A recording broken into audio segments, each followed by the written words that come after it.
Hi guys, welcome back to my channel. In September I made a vlog that you guys really seemed to like, and it was kind of like a day in my life, and I told a story, and you guys just really seemed to like it, and I got a lot of comments that said that these were your guys' favorite types of videos, so I thought I would do another one to show you guys about my new life here in Texas. So it is currently drizzling outside.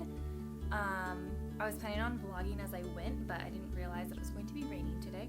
Let's go put Kazi out with the cows and get her out of the mud, and you'll see how muddy it got last night. When I was thinking about moving to Texas, I did not realize that it was going to be raining. It rains. I expected like yellow and blah blah blah. It actually rains just as much here as it did on the island, except it only rains 5 days a month. So that's pretty crazy. So it rains the same amount in 5 days. So when it rains, it pours.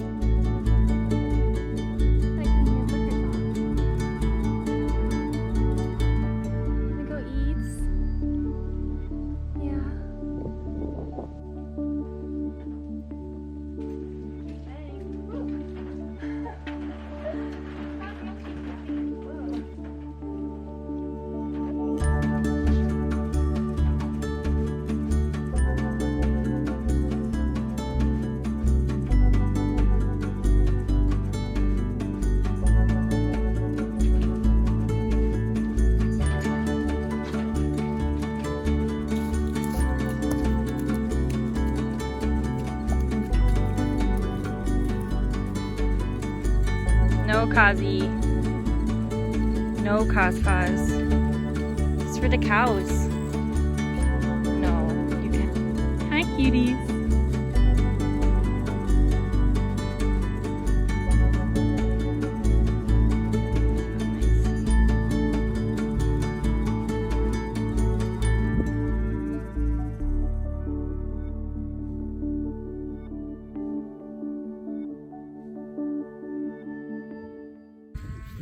Unfortunately, I would love to keep Kazi in this pasture, but instead of eating the grass, she's eating the moldy round bale, which is fine for cow stomachs. They can process that, but not for horses. So she had to go in the big pasture where there's no round bale, so she doesn't even have the option, and she'll just choose the grass, which I don't know why she would want to eat the round bale when she has grass. So maybe she can pick it up easier with that muzzle on. Who knows? What happened? Sina. What happened? What happened? Good girl. Is it a good dog? Good girl. Yeah, you're done. A happy dog? No, not anymore. No one feel bad for Xena because she got sprayed by a skunk. That's why she had a bath. And this is her 3rd time this week, so she should know the consequences by now. She keeps doing it. So don't feel bad for her. She's naughty and she knows it. So I'm gonna work out and do a couple things that I need to do that I'm not gonna vlog, but I will hopefully come back looking like a more presentable human.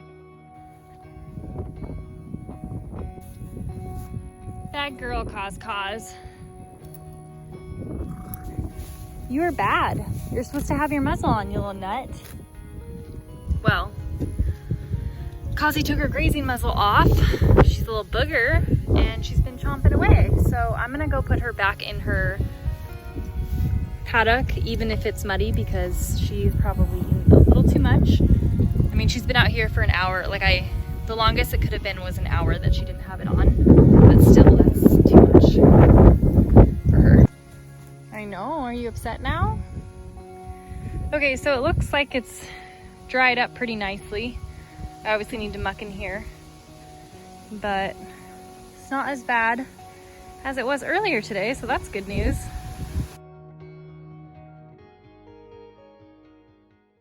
Now it's time to share with you guys the newest addition to our little family, our ever-growing family. Biscuit! Little Biscotti. Isn't he so cute? Look, say hello. Oh, so handsome. So little Biscotti is almost 6 weeks old now. I've had him for about 3 weeks since he was a 3-week-old little kitten. So he has done a lot of growing, and I'm going to throw in some B-roll so you guys can see him when he was a baby.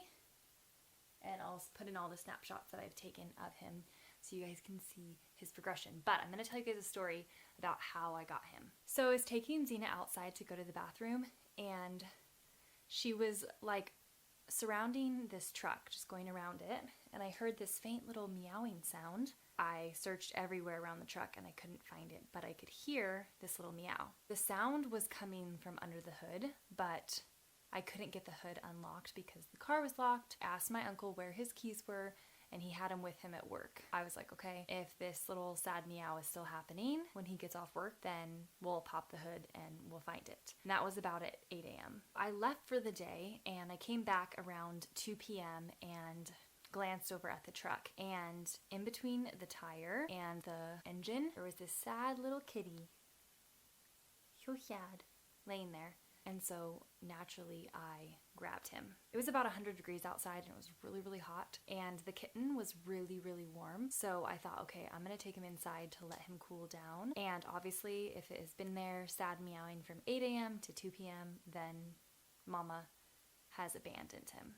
Okay, so then my Aunt Kristen and Zach both said I should go put the kitten back where I found it because potentially the mom was gonna come back for it, and I should wait until evening, and then if at the evening the baby kitten was still there, then I could take it and start feeding it. So I put the kitten back where I found it, and I left it there.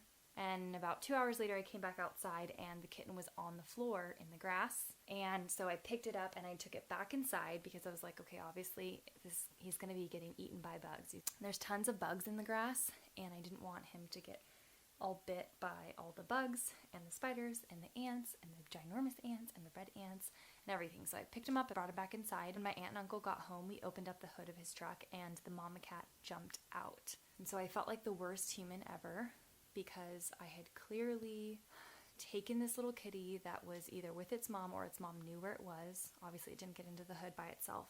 And so I felt horrible because I'm like, okay, man, I've like touched this kitten multiple times and taken it in the house, and the mom was either there or close by all along. So the mama cat ran under the house, and I guess that's where some feral cats like to hang out, is under the house. And so I put the kitten in a box where like bugs wouldn't be in, but a shallow box, and then I put cat food in the box so that the mom would smell the cat food and come back for the baby kitten. And I just put it under the house where the mommy had run under, and then I left it there.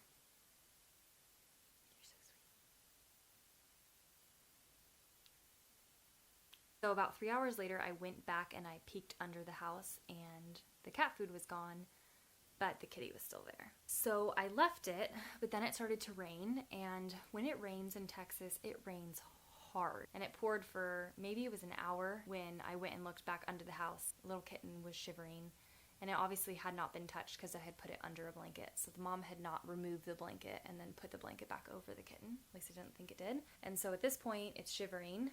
But I need to make a decision, and it's kind of a controversial one, and I think you know which one I chose. So I had to decide, leave it or take it. If I left it there, potentially the mom would come back and take her kitten, or she maybe had already rejected it, and it would be prey to other critters that live under the house or around the area. Or I could take it in and commit the next 5 weeks to feeding and taking care of it, and I would be assuming that the mom would not take her kitten back, and I was now the sole caretaker of this kitten. Before I go on, obviously you know which option I chose, but I wanted to say this story is laden with mistake after mistake. When I heard the meowing, I should have just left it and thought it's calling for its mom, and I should have left it. Then when I saw it on the wheel, I should have left it again. Maybe if I would have seen it in the grass fallen down, I should have put it back on the wheel, but I just should have left it, and I never should have touched it with my bare hands. The reality is that I have almost zero knowledge of kitten care or what's good for kittens, or had any experience to even assess the situation and decide what was good or bad for the kitten. For example, earlier I said that I thought that the kitten was overheated when it was 100 degrees outside.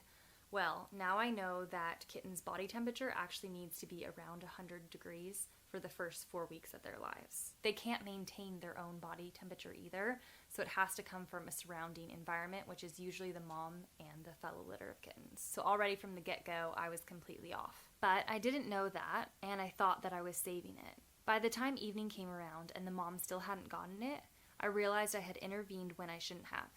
But now I actually probably had to save it, because I had created the situation where it needed to be saved. If I hadn't intervened in the first place, it probably would have been fine with its mom. Now, not all mama cats will reject their kittens when a human touches them. That's more for birds, but they said that it's kind of a case-by-case basis, and sometimes moms reject their babies if a human touches it, so potentially that feral cat didn't want anything to do with a human, and that's why she wouldn't come back and take her kitty. By the time that I decided to take the kitten in for good, it was very weak and unresponsive. I know I will probably get a ton of heat for this video, but I just wanted to be honest with my first mistakes and actually tell you guys what really happened. And maybe this will help other people not make the same mistakes that I did. I think we all like a good rescue story, and it sounds so magical when you see it on TV or on Instagram. So when we think we're getting the chance to be the hero, it's easy, or it was for me, to think that I'm doing something to help without really knowing much about the situation. Anyways, I just wanted to be honest with you guys and tell you the entire story, not just be like, look, I found this feral kitten in the middle of the street. Like, I wanted to tell you guys the whole story so you could hear my mistakes, learn from them, and I guess we can move on now. He's so needy. Say hi, guys. Say hi, guys.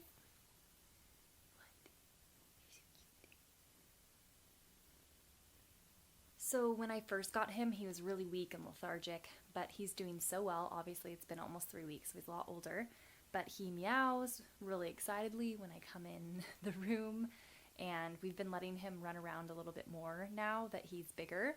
So in this video, he is about 4 weeks old, and he needs to be fed every 4 hours, which is a lot, you guys. I'm up 2 times in the night feeding him, which takes about 30 to 40 minutes every time.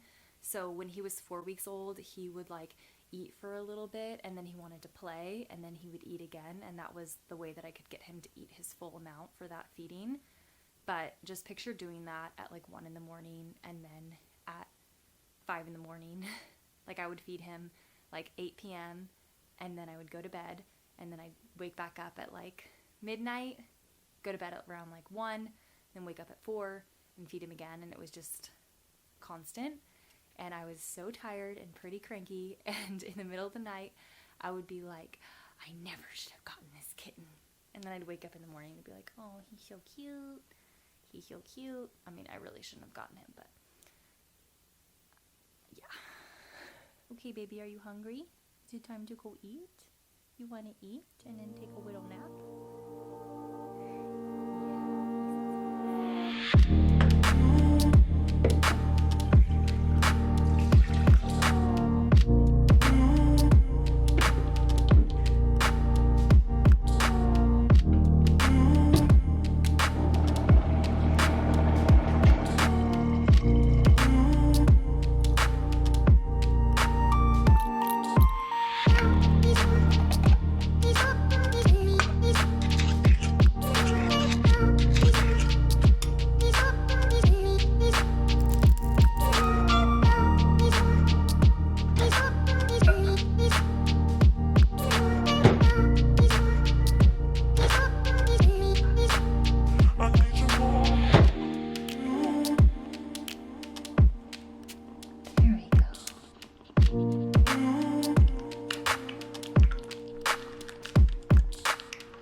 Okay, so this is my tack room. This is to keep Kazi out, and it's working so far, besides the little chew marks here. Okay, here we go. Here we go, I got my hay. I know that you probably can't tell, but this is not a climate-controlled tack room. Sarcasm there. And so I keep my saddles and all my equipment that is not weatherproof in the house, and that way it'll stay safe. When it did rain really bad, it did get wet in here. The hay was fine because it's kind of up in the higher spot, but it did get pretty wet, so I'm not going to keep my saddle or bridle or anything.